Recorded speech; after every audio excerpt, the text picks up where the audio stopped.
Boa noite, meus irmãos e minhas irmãs. Estamos aqui fazendo o primeiro vídeo do nosso canal, né? A gente tem o intuito de trazer um pouco de conteúdo da nossa religião, né? A religião católica. E inicialmente a gente vai começar a falar sobre a consagração a Maria, né? Que na verdade é uma consagração a Jesus pelas mãos de Maria. E a gente vai sempre trazer essas informações baseadas no tratado escrito por São Luís Maria Grimond de Montfort, tá?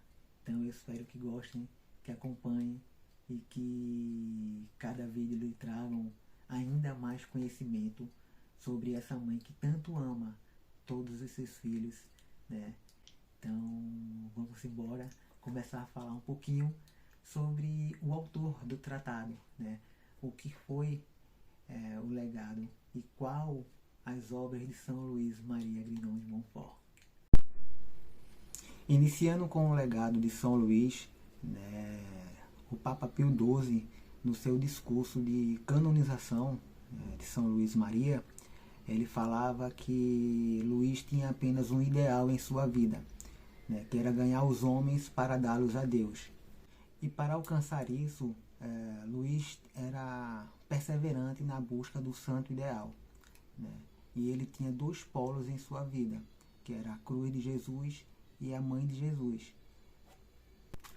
São Luís nasceu em Montfort em 31 de janeiro de 1673 e sua primeira educação esteve a cargo dos jesuítas. Aos 19 anos, entrou no seminário de Saint-Sulpice, onde se destacou por sua inteligência e profunda piedade. Foi na escola de Saint-Sulpice que ele pôde desenvolver sua grande devoção à Santíssima Virgem Maria e à cruz de Cristo, nosso Senhor. Foi ordenado sacerdote em 1700, aos 27 anos, e tornou-se capelão do Hospital de Poitiers. E junto com Marie-Louise, filha de um alto magistrado, eles fundaram a Congregação das Filhas da Sabedoria, que reunia um grupo de moças que tinha como objetivo maior ajudar os pobres. As reformas que ele propõe, né, e os embates de ideias, principalmente com os jansenistas, começaram a incomodar a burguesia local, que com a pressão conseguiram retirá-lo do hospital, né? Então ele se dirige até o Papa a fim de ser enviado em missão, mas o Papa o manda de volta à França, né, como pregador das missões paroquiais. E essa nova missão, esse novo serviço faz com que ele atraia a simpatia de alguns e a cólera de outros. Foram criadas outras duas congregações por ele, a Companhia de Maria dos Padres Montfortinos, que só terá início após sua morte, e a Congregação dos Irmãos de São Gabriel. Sua incansável atividade missionária de pregação pelas dioceses do oeste da França também o colocou em conflito com as autoridades eclesiásticas. Porém, o bispo de La Rochelle, Dom Etienne Champfort, tornou-se para ele um protetor eficaz. Mas isso não evitou que São Luís fosse vítima de uma tentativa de envenenamento. Então ele precisou fugir da cidade e passou a pregar em outras regiões, né, em outras dioceses da França. Sua atividade apostólica se desenrolou por mais de 10 anos, por meio da sua palavra poderosa e a chama de seu zelo. Plantando a cruz de Cristo por inúmeros povoados e semeando a devoção ao rosário, a divina providência se serviu dele para preparar os fiéis da parte ocidental da França para a resistência contra as perseguições que seguiram a Revolução Francesa. Após 16 anos de apostolado, em 1716, São Luís morre recorrente a problemas de saúde causados pela tentativa de envenenamento, né? Ele tinha apenas 43 anos de idade e ele é tido hoje como um dos grandes santos do tempo moderno e principal promotor, né, divulgador da devoção à Santíssima Virgem do nosso tempo. Foi beatificado pelo Papa Leão XIII em 22 de janeiro de 1888 e canonizado por Pio XII em 20 de julho de 1947. Entre suas principais obras destacam-se O Amor à Sabedoria Eterna, Tratado da Verdadeira Devoção à Santíssima Virgem Maria, O Segredo de Maria, carta circular aos amigos da cruz, o segredo admirável do Santíssimo Rosário para se converter e se salvar, a oração abrasada e os cânticos. Na segunda parte do legado de São Luís, a gente vai ver a importância do tratado nos dias atuais e também vai ver que a devoção falada aqui ela tem um caráter, um propósito cristocêntrico, né? Jesus é o centro de toda a devoção. De acordo com Andrés Molina, da Sociedade Mariológica da Espanha, o tratado ficou em obscuro por mais de um século. E isso confirmou a profecia do próprio São Luís, quando escrevia o tratado, onde ele dizia que esse manuscrito ficaria no silêncio do baú por mais de um século, né? E de fato, sim, esse manuscrito, ainda sem título, foi achado quase que sem querer em 1842. E alguns estudos, né, dataram a escrita desse livro aproximadamente no ano de 1712. Certamente, o maior e mais ilustre devoto da Santíssima Virgem Maria, que seguiu as práticas de devoção propostas nesse tratado, foi São João Paulo II, que consagrou seu pontificado inteiramente à Mãe de Deus, e cujo lema foi Totus Tuus, o qual se encontra representado em seu brasão. Em 1994, João Paulo II se referiu a esse lema, que marcou profundamente não apenas seu pontificado, mas também seu magistério e apostolado.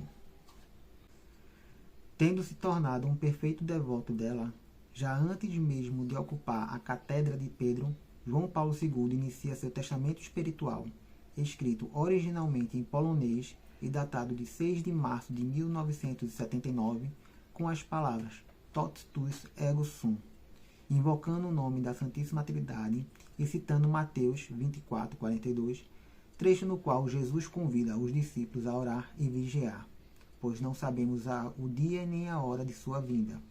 O Santo Padre afirma que, também ele, não sabendo a hora de sua passagem para a eternidade, deposito nesse momento nas mãos da Mãe do meu Senhor, Totus tuus.